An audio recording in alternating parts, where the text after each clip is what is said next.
me.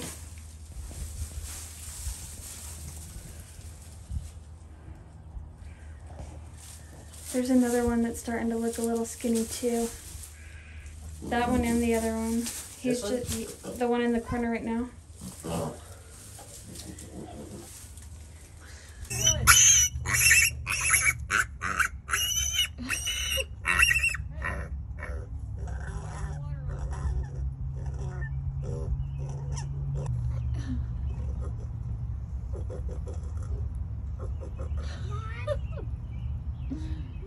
What's up, Lucas? The tip. Mom. Yes. The top. These. Mom. These parts of your rose were dying off, so I wanted it. Oh, okay. So it won't die. But here you go. Hopefully they pull out of this.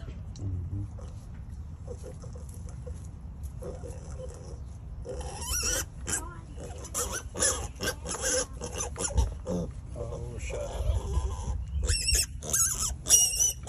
There's all their medications.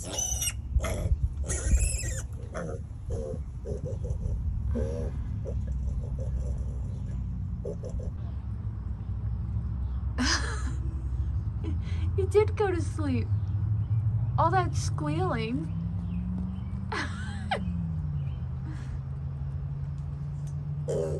Oh, just kidding.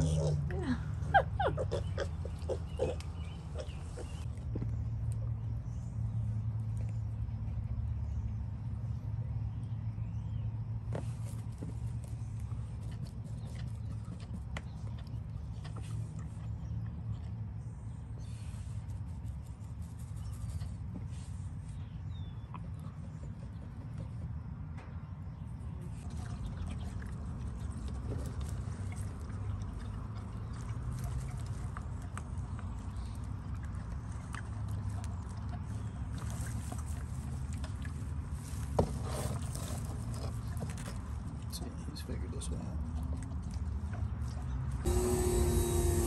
Well, do you babysitting? Hi. At the park, at the playground, at good school, I was playing on the music. Good boy. Good boy.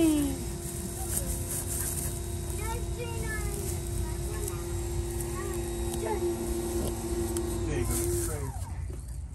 Look at me, Lucas. Do not spray unless he tells you to. Well, they're feeling better enough. They finally jumped out of the black container over there, and they're actually eating. So, hopefully, they'll pull through.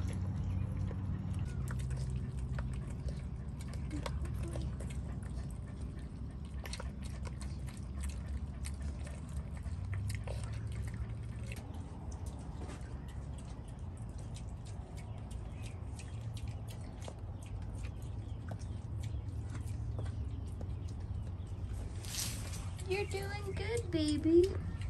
That one right there, this one's the sickest one. But walking around now and actually standing.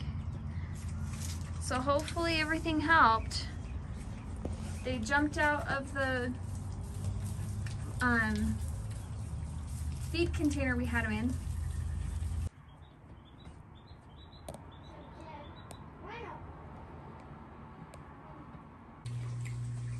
Well, he's fighting, he's eating, but he's so tired and so weak, he doesn't even want to open his eyes when he eats.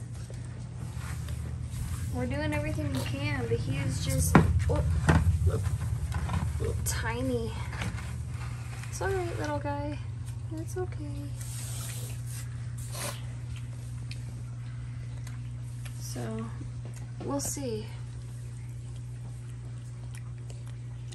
We'll see how it goes. The other one perked up pretty good, but this one definitely is nowhere near to being out of the woods.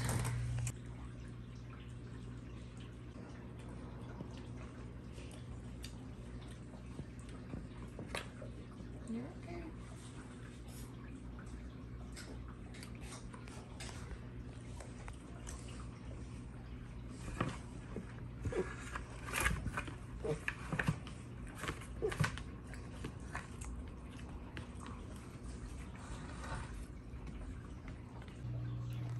So our sick little guy went on a walk just around the island and came back, but he's walking, so I'm really happy to see that. Now he just wants to find somewhere to curl up and go to sleep. So I think we're gonna get him put back in the kennel that he was in, and so he doesn't use all of his energy trying to walk and explore, because the goal is for him to get strong so he can be moved back outside, because having pigs in the house is not ideal. I've bathed them though. We have some veterinary shampoo, and those actually meant for the dogs, but they needed to smell a little bit better to be in the house, so they got baths, their antibiotics, and now we're just doing everything else we can for them. So, but I'm ready for them to go outside. I did not quite sign up to have pigs in the house, or I didn't think I signed up to have pigs in the house, but I have been very mistaken clearly in my homesteading adventures, that apparently at some point at least a few of every animal we have is gonna end up in the house. So I wanted to do a really quick update on the little pig that was sick a few days ago. Unfortunately, we ended up having to put him down. He wasn't getting better and kind of reached a point where you could just tell he was giving up. We had him in the house for, let's see, 4 days, and I gave him all the injectable antibiotics I could.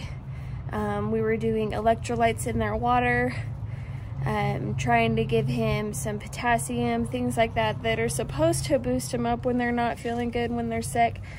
And he just wasn't getting any better. No matter what we did, he was just continually losing weight. Still walking around, still eating, still trying to drink a little bit, but just not enough to get better.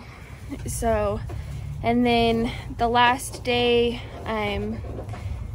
or it was actually yesterday, I'd been watching him all day and he wasn't getting up anymore and would drink a little bit but wasn't interested in eating. And you could just kind of tell at that point he had just given up. So we made the decision to put him down, and now we just have 3 little pigs. They're over there playing. So now we just have the 3 instead of the 4. You know, and it's kind of a, I don't want to say a good thing, but it's just reality of farming and homesteading and life with animals, is that they do get sick, and sometimes no matter what you do, you can't save them all.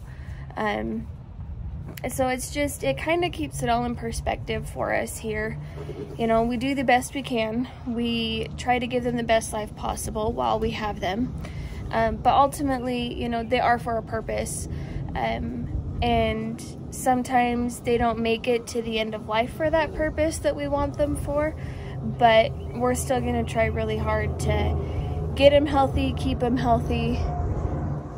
So this is Memorial Day, and there's a flyover going on right now.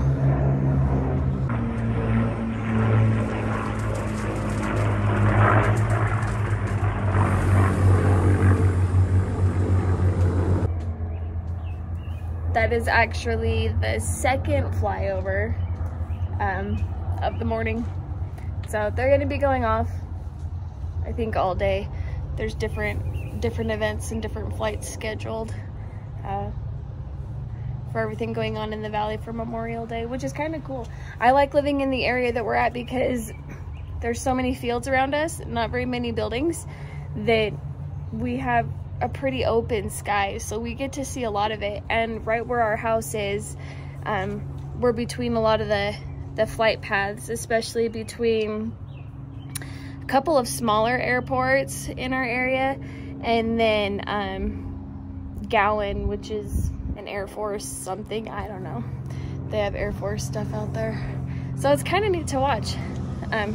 But anyway, so we tried our best, kept him in the house. you know, changed out the bedding every day, had a heat lamp for part of that time because they, you know, he was just shaking, and I just think that he was just so small and so skinny that he just couldn't stay warm. What we think probably happened was, now we get these as wiener pigs. Wiener pigs are pigs that have been weaned from their moms. We're thinking that when we got them, this little guy and probably the other one that was sick with him weren't completely weaned from mom. These other two, they may not have as well, but they did really well. They never even had a problem. So 2 out of the 4 that we got didn't even have an issue. So I just think this one was probably just a little bit too young to be pulled from mom and put on the feed that we had, even though, you know, we were giving him milk from our goat and mixing it into their feed, and he was eating, but I just don't think that it was enough. And so it was a little bit of a learning lesson for us. You know, we try to look at everything as a learning lesson, but it was just kind of one of those things that ended up happening, and it was sad. You know, I'm not gonna say that it wasn't. Anytime you have to take a life, there should be an element of sadness or gravity to it. It's not all just fun and games, and that's what we really try to stress to the kids, is that while yes, we're raising rabbits, chickens, goats, pigs, you know, it is fun, but there is a certain element to it that when the end of their life comes, there should be some sadness involved. Just like when you go hunting, it's fun to go hunting. We've been hunting, but at the same time, you need to have respect for that animal and for what they're offering you. And I just think that that's a really good way to raise kids. And so having them around the animals here at the farm, and them seeing the day in and day out and having to care for something, I think is just really beneficial. There's 100 different ways to do it. There's, you know, there's no right way, there's no wrong way when it comes to farming, homesteading. You know, everyone's got to do what works for them.